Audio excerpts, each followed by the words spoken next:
You see, another interesting thing, the judge who tried the case happened to be up for re-election during the trial. As a matter of fact, he was re-elected toward the end of the trial. That's happened a lot of times too, like dope busts, where the judge just tends to be lenient, you know. He may have been bribed or something, and yet, because this group is only in town for a few days, and he could let him go for $1,000, sure, but then he's up for trial and the local community wouldn't stand for it, so he has to give him some kind of a harsh fine or a barely suspended sentence or something. Well, shall we stop for a minute to have some refreshment? That's probably the kind of injustice that Sidney was talking about. But I don't think it's, I think he was wrong in saying a typical case of southern justice. I don't think it has anything to do with the region at all. And besides, Miami is, it's not the deep south, actually. It may have a lot of characteristics of it. But, who said it was a typical case of southern justice? Bill. Sidney?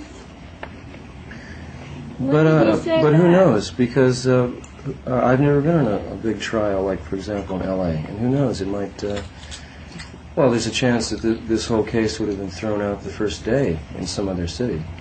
That was another cause for argument, was that there was no possible way I could have received a fair trial because of the climate of public opinion, which had been stirred up for over a year and a half, with probably a newspaper, radio, or TV article every day for a year and a half.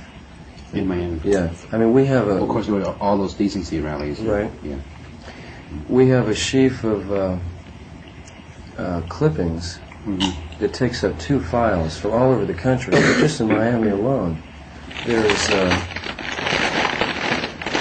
You had a very good case of pre-trial publicity. But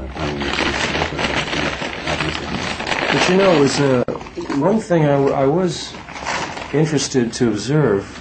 We would rush home each day from the trial to watch ourselves on TV. They couldn't film in the courtroom, but showing up and leaving, they'd film it. And hear the reporter's view of what had happened that day.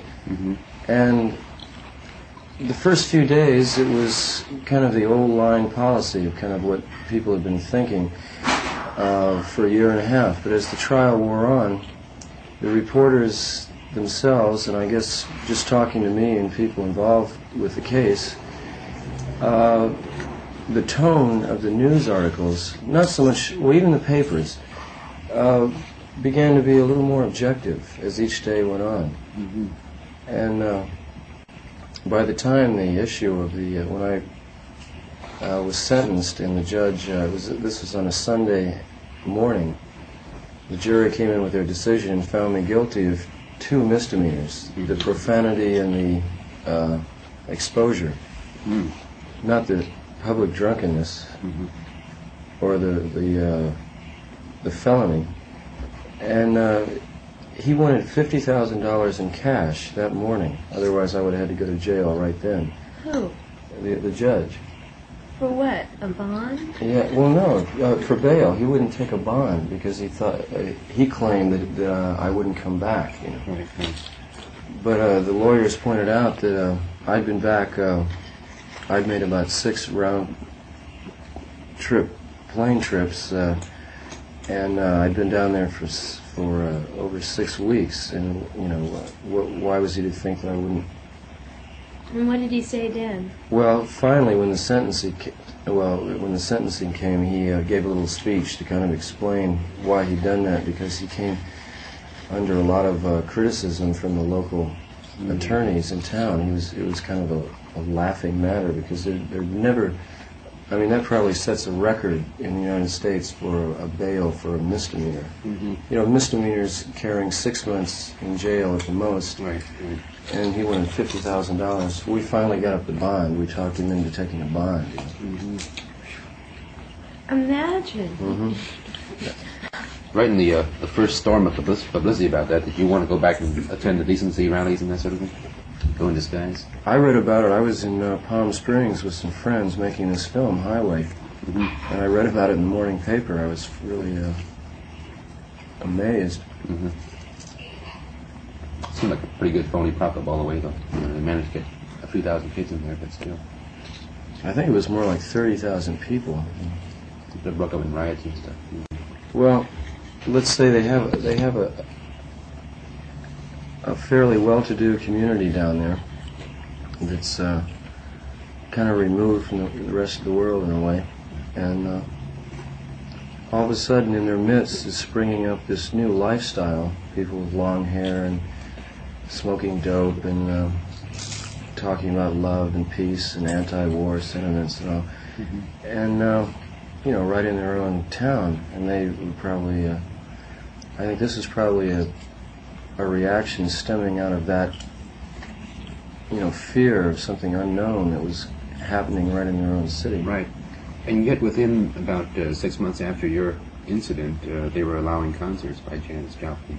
They were allowing, or they grudgingly allowed a festival, a couple of pop festivals. Although they did cancel a number of concerts right afterward, you know, the Hallandale Festival.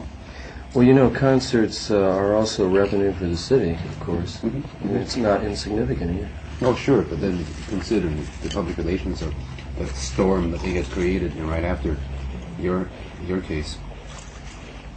It seemed like it was weird because there was also, of course, a repression from the government front with the various speeches and pressures by the FCC and Nixon and Agnew.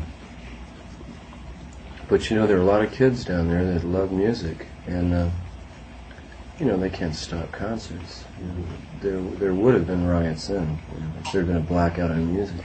Yeah. I'm sure there would have been. I mean, they have a lot of music down there. When I was down there, they had 2 or 3 big concerts a week, and a lot of clubs around town. Were there more clubs there than there actually are in LA? Well, Go to for kids? yeah, in a way, but I mean, like LA used to be 3 or 4 years ago It's like that? when there was Beto Litos and, you know, small clubs like that cater to a real young audience. Cyril still was a rock club right. around the trip. Was that Pandora's Box? Pandora's Box, that's where they had the trip. Right. Kids really tried hard to save Pandora's Box. Have you gone to ballrooms and stuff recently? Seen concerts? See how the kids have changed? In San Francisco, for example, now there's just no more dancing. And that's sort of sad for me. I mean, it hasn't been for a couple of years now, but it's all just totally, everybody's wiped out, laid out. Sick and scrunched up. I think it's just cycles of energy. I think that a lot of kids bought a great dream in the beginning of the whole trip. And now the dream didn't turn out like everybody foresaw it. And so a lot of kids are just really laid back behind downers and stuff like Literally that. laid back. Completely. It might be this, like I said before, the expanding just the quantity of the audience. So that now it just happens to be a segment of the audience that cares to go out and see live music tends to be that segment that also goes and gets stoned on Reds or something. Well, at one time, everyone, the whole community, was going out to dance, you know, and listen to music, and now it's not that way. I can't imagine what the film room would be like. Is that place still open now? Oh, yeah. Well, it's part of the whole business of rock and roll, too, the pricing structure, you know, what is costing that for acts, and therefore promoters tend to book different kinds of acts. Do very many people go there? I mean, is Yeah, it the it's cool same stuff. crowd, It's incredible. or is it a different type of crowd? Well, Bill Graham's been, over the last couple of months, going through a rather dry spell in terms of getting good, big names in his ballroom. So like last weekend he had Free and Blood Rock and some other minor group. But before he had Spirit as a headliner, and they drew a packed house. It's incredible. And Spirit has not sold records in years. And they're Los Angeles when they did sell records. So I understand there are still people, a good segment of the community that goes out and, you know, pays Probably $3 a lot every of weekend school, anyway. college kids and stuff. So there's an audience. I don't know if they appreciate music that much, but they go out and get stoned and pay $3.50. Well, I suppose it's more exciting than going to a movie, like people used to do. I get I'd rather go to a movie now. Of course, I never really. That's just it. And there are those who have not yet discovered films and inner stimulation.